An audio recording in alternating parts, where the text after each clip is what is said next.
वहाँ से आएगा नहीं यहाँ पे छूट गया।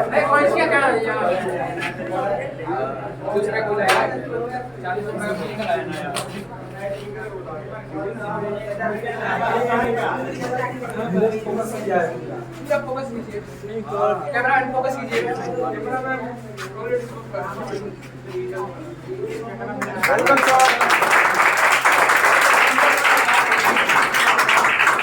नहीं ये वाली फूकिए पहले।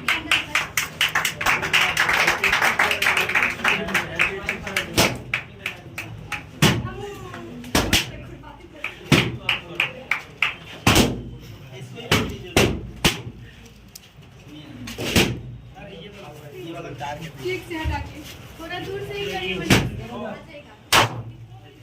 ले कोई नहीं इसमें नहीं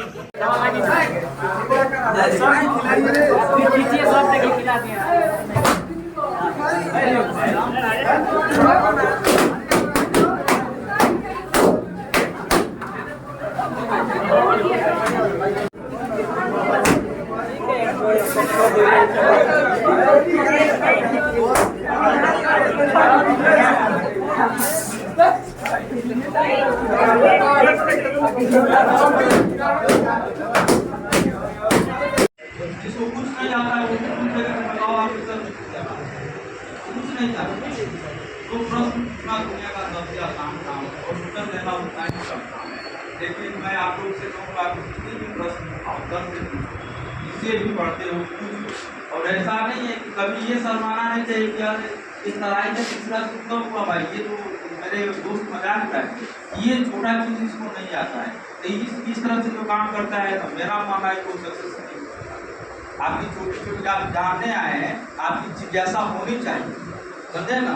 वो चाहे कितना बहुत लोग हैं ना कहेंगे कि छोटा बच्चा क्या समझेगा, हम सीनियर हैं कैसे ये प्रश्न। मैं पटना में देखता था कि मेरे यहाँ जो बच्चे रूम पर पढ़ाता था, कभी कभी कोचिंग में भी जाता था, तो ये बातें पूछते थे कि सर जानते हैं आप लोग सीनियर हो गए हैं ना, तो जूनियर बच्चों के सामने ये प्रश्न करने में थोड़ा शर्म आता है। अरे प्रश्न किसी को नहीं आ सकता है, इसमें सीनियर जूनियर का कोई बात नहीं है। आप लोग प्रश्न पूछो, आप लोग सीखो, समझे ना। तो ये होनी चाहिए, जिज्ञासा होनी चाहिए, जो प्रश्नों की भूख है ना वो कम नहीं होनी चाहिए। आप लोगों को लगातार प्रश्न पूछना चाहिए और खूब प्रैक्टिस करिए। देखिए सोने घूमने से कुछ होगा। सर को नए दिन से इस शिक्षक दिवस के अवसर पे बहुत बहुत शुभकामना देना चाहता हूँ। और हमें आज बहुत खुशी हो रही है कि आप लोगों के बीच हमें आज कुछ बोलने का मौका मिला। और ये लगभग सभी के साथ होता है कि स्टेज पे आने के बाद थोड़ा सा उनका कॉन्फिडेंस लेवल लो हो जाता है। तो सर ने हमें सिखाया है कि हर एक दुविधाओं से लड़ना है, हर एक कमियों को दूर करना है। तो मेरा मानना ये भी है कि सर की बातों को मानते हुए हमें यहाँ डरने की जरूरत नहीं है। धीरे धीरे हम चाहते हैं कि सभी लोग यहाँ आएँ और सर के कहे अनुसार अपनी कमियों को दूर करके और आगे चला जाए। खैर ये अलग बात हुई। आज आप सभी को पता होगा कि हम लोग शिक्षक दिवस के शुभ अवसर पे सभी लोग यहाँ इकट्ठा हुए हैं। और क्योंकि मैं कल नहीं था और आज भी लेट से पहुँचा हूँ, और यहाँ आने के बाद अपने भाइयों बहनों का मेहनत देख के मुझे बड़ा अच्छा लगा कि सर के लिए हमारे साथ साथ आप सभी लोग का ये एक अजीब सा योगदान देख के मतलब हमें बहुत खुशी हुई कि अभी भी इस समाज में भी कुछ ऐसे स्टूडेंट हैं कि जो गुरु और शिष्य के बीच की परंपरा को आगे की तरफ लेके जाना चाहते हैं। क्योंकि मेरा मानना है कि इस जीवन में अगर कोई आपको कुछ दे सकता है तो एक शिक्षक ही है। और शिक्षक द्वारा दिया गया ज्ञान शिक्षा का कोई मूल्य नहीं होता। क्योंकि अगर आपको कोई एक गोल्ड दे दे या फिर हीरे की ज्वेलरी दे दे तो लगभग आपको पूरा जीवन लग जाएगा कि उसको कैसे संभाल के रखना है, कैसे चोर से बचाना है, कैसे ईडी से बचाना है। लेकिन सर द्वारा दिया गया ज्ञान ऐसा अमूल्य रत्न है हम लोगों के लिए कि बिल्कुल उसको न तो किसी सिक्योरिटी की जरूरत है और दिन प्रतिदिन वो बढ़ता ही जाता है। और इसका प्रॉफिट आपको मरते दम तक, जिस दिन आपका लास्ट दिन होगा उस दिन तक इसका बेनिफिट मिलेगा। तो मैं चाहता हूं कि सर के लिए एक बार जोरदार ताली आप लोग बजाएं। और हमें टीचर का महत्व बताने की जरूरत नहीं है, आप लोग पुराने जमाने से भी देखते आ रहे हैं और ऐसा वेद शास्त्रों में भी उल्लेख किया गया है। मेरे दादाजी बताते हैं एक श्लोक, हर बार हमें हमारे दादाजी सुनाते हैं जब भी हम घर जाते हैं, तो हमारे दादाजी हमें जरूर बताते हैं कि अगर कुछ करना है, कुछ सीखना है, तो सबसे पहले गुरु का सम्मान करना सीखो। जिस लड़के से अपने गुरु का सम्मान नहीं हो सकता, यकीन मानिए वो अपनी जिंदगी में उस गुरु के ज्ञान का कोई लाभ उठा नहीं सकता। इसलिए हमारे दादाजी एक श्लोक कहते थे, अगर आप लोग इजाजत दे तो जरूर सुनाऊंगा। बिल्कुल। वो था कि गुरुरि ब्रह्मा गुरुरि विष्णु गुरुरि देवो महेश्वरा गुरु साक्षात परम ब्रह्मा तस्मै श्री गुरुवे नमः। इसका लाइन लगभग सभी लोगों को पता है या फिर मैं थोड़ा सा एक्सप्लेन करूं आप लोगों। सबसे पहली लाइन है गुरुरि ब्रह्मा गुरुरि विष्णु, यानी कि गुरु का तुलना इस सेंटेंस में ब्रह्मा से किया गया है, विष्णु से किया गया है। गुरुरि देवो महेश्वर, यानी महेश्वर से भी बड़ा अपना गुरु है या उसके समतुल्य समकक्ष है। गुरु साक्षात परम ब्रह्म, यानी कि गुरु को आप ब्रह्मा मान सकते हैं। गुरुरि देवो महेश्वर, यानी कि इतनी बड़े बड़े भगवान जिसको हम लोग बहुत पहले से उनकी पूजा करते हैं, कहीं ना कहीं इस शिक्षक यानी जो भी आपके जीवन में कुछ ज्ञान आपको दिया उसका अगर स्थान देखा जाए तो लगभग उसके समकक्ष होता है। और आगे मैं एक एग्जांपल देना चाहूंगा आप लोगों को, एक गुरु के महत्व को समझाना चाहूंगा, क्योंकि इसकी भारी कमी कभी कभी हमको समाजों में दिखती है। लोग आते हैं, एडमिशन करा लेते हैं, फीस जमा करते हैं, यही फीडबैक, यही एक संबंध को और उचित बनाने का ये रास्ता नहीं और उनसे कुछ ले लेने का नहीं है।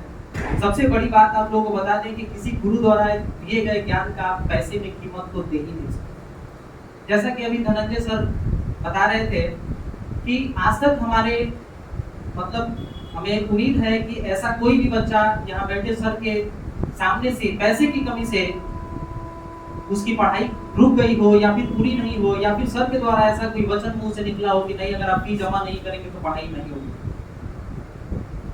इसका जीता जाता एग्जाम्पल मैं हूँ। सर से, विपिन सर से मैं बहुत सालों से, लगभग 4 या 5 सालों से मैं इनसे लगातार जुड़ा हुआ हूँ और मेरा इकोनॉमी इतना अच्छा नहीं था कि मैं एक साथ फुल पेमेंट कर पाऊँ। और सर से हमने बात की कि सर ऐसी ऐसी समस्याएं और मैं पढ़ना चाहता हूँ, और सर बेहिचक हमको एडमिशन तो लिए ही, पढ़ाए ही, लेकिन उसके साथ साथ समय समय पे एक बड़े भाई की तरह जो गाइडलाइन दिया, जो मार्गदर्शन दिया, उसके लिए मैं सर को तहे दिल से फिर शुक्रिया अदा करना चाहता हूँ और जीवन भर इस आभार को मैं भूल नहीं सकता। इसका कीमत तो चुकाने की ताकत नहीं हमारी, वो अहदा नहीं कर सके, लेकिन सर को धन्यवाद के सिवा और इनके मतलब इस कार्य के लिए कुछ देने के लिए कोई शब्द भी नहीं मेरे पास। आप लोग समझ सकते हैं, फीलिंग्स को समझिएगा, शायद मैं वर्डों को भूल जा रहा हूँ बार बार। और एक और एग्जांपल है, आप लोग 10 मिनट टाइम देना चाहेंगे ना, किसी को जल्दी तो नहीं है। एक हमारे राष्ट्रपति थे डॉक्टर शंकर दयाल जी, क्या आप लोग उनका नाम सुनेंगे? थोड़ा सा हम पहले डॉक्टर सर्वपल्ली राधाकृष्णन जी के पास भी आएंगे। आप लोग सभी को पता होगा कि 5 सितंबर 1888 को इनका जन्म तमिलनाडु के एक छोटे से गांव के एक छोटे से ग्रामीण परिवार में हुआ था। और आप लोगों को थोड़ा सा सोचना चाहिए कि आखिर इस इंसान में ऐसा क्या था कि आज हम लोग यहाँ तक कि आप लोग भी, सर लोग भी उनको सम्मानित करने के लिए एक साथ इकट्ठा हुए और सबके चेहरे में एक अजीब उमंग सी दिख रही थी हमें जैसे हम क्लास के अंदर आए। तो हम आप लोग को बता दें कि इनका जो मेन मोटो था लाइफ का, इस समाज से अशिक्षा की जो अधियारा थी उसको दूर करना था। और टीचर का वास्तविक मतलब क्या होता है ये डॉक्टर सर्वपल्ली राधाकृष्णन ने पूरी दुनिया को दिखा दिया था, क्योंकि ये हमारी एजुकेशन को सबसे पहले आसान बनाए उसके साथ साथ बच्चों से इनकी लगाव ये साबित करती है कि इन्होंने शिक्षा को अपने किसी स्वार्थ के लिए नहीं बल्कि जग के कल्याण के लिए, समाज के कल्याण के लिए इन्होंने आगे कदम बढ़ाया। और आज उसी का दिन है कि इनके किए गए कदमों के आज लगभग कई वर्षों बीत गए, लेकिन आज भी हम इनको याद किए और इनके जन्म दिवस पे ही अपने गुरुजनों को सम्मानित किए। तो डॉक्टर शंकर दयाल जी जो राष्ट्रपति थे हमारे 1904 में शायद रहे थे वो राष्ट्रपति, और हाँ जी शंकर दयाल शर्मा जी, तो ये पुणे में किसी कॉलेज में प्रोफेसर थे। उस वक्त यूएई के एक राजा थे जो की क्लासेस पुणे उसी कॉलेज में हुई और उनके द्वारा वो पढ़े हुए थे। तो एक बार शंकर दयाल शर्मा जी यूएई जाते हैं। यूएई जाने का कुछ प्रोटोकॉल है, उसको फॉलो करते हुए वहाँ के राजा को किसी भी देश के प्रधानमंत्री या राष्ट्रपति को सम्मानित करना होता है। और डॉक्टर शंकर दयाल शर्मा जी ने उस प्रोटोकॉल को तोड़ते हुए वहाँ के राजा ने उस प्रोटोकॉल को तोड़ते हुए शंकर दयाल शर्मा जी को लाने के लिए उस विमान में पहुंचे। आज तक ऐसा कभी न हुआ है और नहीं हो सकता है। और उनमें से उनका मोस्ट वेलकम करते हुए नीचे लेके आए और उनको जहाँ भी ले जाना था उनकी बातें हुई। ऐसा सिर्फ इसलिए हुआ क्योंकि कुछ समय के लिए ही उस राजा के टीचर शिक्षक रहे थे डॉक्टर पंडित दयाल शर्मा। तो ये होता है एक शिक्षक का रुतबा, या फिर जो ये कह सकता एक स्टूडेंट की वजह से। दूसरा एक और बात थी आप लोगों के बीच की, हम लोग कहते हैं ना, कोई भी कह देता है अपने समाज में कि रोटी कपड़ा और मकान से बड़ा कोई चीज नहीं होता है। लेकिन हम एक बात यहाँ ऐड करना चाहेंगे इसके साथ कि रोटी कपड़ा और मकान अगर आपके पास है, लेकिन अगर ज्ञान नहीं है ना, सब है। इसलिए रोटी कपड़ा मकान ये तो जैसे आपके अंदर ज्ञान फीड करेगा ना, तो रोटी कपड़ा और मकान इसका तो बाई प्रोडक्ट है, ऑटोमेटिक आपके पीछे पीछे ही आ जाता है। इसलिए उस ज्ञान को देने के लिए हमें इन सर के चरणों में सर झुका के विनम्रता पूर्वक कुछ सीखना चाहिए। कुछ बच्चों का व्यवहार सर के प्रति देख के हमें अच्छा तो नहीं लगता है, लेकिन ये मॉडर्नाइजेशन का ही खेल है। लेकिन हम चाहते हैं जो भी है अच्छा है, अच्छे टेक्नोलॉजी का यूज हम लोग जरूर करेंगे, लेकिन गुरु शिष्य के बीच जो संबंध है उसको कभी भी आहत करने के प्रयास में नहीं करना चाहिए। और लगातार अपने सर के प्रति सम्मान, श्रद्धा और वो चीज रखना चाहिए कि उन्हें लगे कि हाँ मेरे द्वारा पढ़ाया गया शिष्य आज यहाँ है। धनंजय सर एक और बात बोले, हमें बड़ा अच्छा लगा कि सर आज हमारे बीच उपलब्ध है, मतलब शामिल है, यहाँ बैठे हुए हैं, और इनके द्वारा पढ़ाए गए बच्चे पता नहीं किस किस पोस्ट पे चले गए। तो सर जब इस लाइन को दोहरा रहे थे, या फिर नितिन सर ने बताया कि कितने बच्चों का रिजल्ट हुआ, आप लोग नोटिस किए होंगे कि इससे बड़ा कोई कीमत नहीं दे सकता किसी को पढ़ाने का, क्योंकि सर को शायद इससे ज्यादा खुशी कभी नहीं मिली होगी। क्योंकि मैं आप लोगों को बता दूं कि अपने परिस्थितियों की वजह से मैं भी कुछ दिनों तक टीचर रहा, एक छोटे से लेवल पे रहा, लेकिन टीचर रहा। और ये चीज हमें समझ में आ गई कि आपके द्वारा दिए गए ज्ञान का कोई कीमत रुपयों में नहीं हो सकता। उसका कीमत यही है कि हम लोग पूरी जोर शोर से मेहनत करें और सर को बहुत जल्दी रिजल्ट देंगे, और उनको इसके लिए जो है मतलब ऐसा महसूस कराएं कि हाँ आपके द्वारा पढ़ाया गया स्टूडेंट आज सक्सेस हो गया, और इससे सर का कद बहुत ऊंचा होगा। यकीन मानिए उससे बड़ा खुशी सर के लिए कुछ नहीं हो सकता।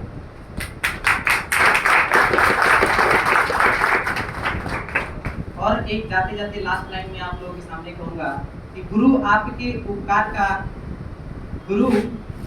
उपकार का कैसे चुकाऊं मोल, क्योंकि इन्होंने जो दिया हमें वो तो अनमोल था। शायद मेरे पास जीवन में भी कभी कोई ऐसा प्रोडक्ट नहीं होगा जिससे मैं कीमत चुका सकूं। गुरु आपके उपकार का कैसे चुकाऊं मोल, होते हैं कीमत हीरे मोती के, होते हैं ही कीमत हीरे मोती के, पर गुरु और उनका ज्ञान तो हो गए अनमोल। इसी बात अगर कुछ इसमें त्रुटि हुई हो तो आप लोगों से माफी चाहते हैं। अगर आप लोगों से जिगर को पार करती है, खामोशी भी बड़ी सलीके से वार करती है। अगर हम कहें ओ मुस्कुरा दे, अगर हम कहें ओ मुस्कुरा दे, हम उनके लिए जिंदगानी लुटा दे। हर एक मोड़ पर हम गमों को सजा दे। अगर हम कहें और वो मुस्कुरा दे। खुद को भूले तो कुछ भी न भूले। खुद को भूले तो कुछ भी न भूले। उनकी चाहत में खुदा को भुला दे। हर एक मोड़ पर हम गमों को सजा दे। अगर हम कहें और वो मुस्कुरा दे। चलो जिंदगी को मोहब्बत बना दे। हर एक मोड़ पर हम गमों को सजा दे। कभी गम की आंधी जिन्हें छू न पाए। कभी गम की आंधी जिन्हें छू न पाए। चलो वो मोहब्बत को नशेमन बना दे। हर एक मोड़ पर हम गमों को सजा दे। अगर हम कहें और वो मुस्कुरा दे। कयामत के दीवाने कहते हैं। कयामत के दीवाने कहते हैं। चलो उनके चेहरे से पर्दा हटा दे। हर एक मोड़ पर हम गमों को सजा दे। अगर हम कहें और वो मुस्कुरा दे। सजा दे, सिला दे, बना दे, मिटा दे। सजा दे, सिला दे, बना दे, मिटा दे।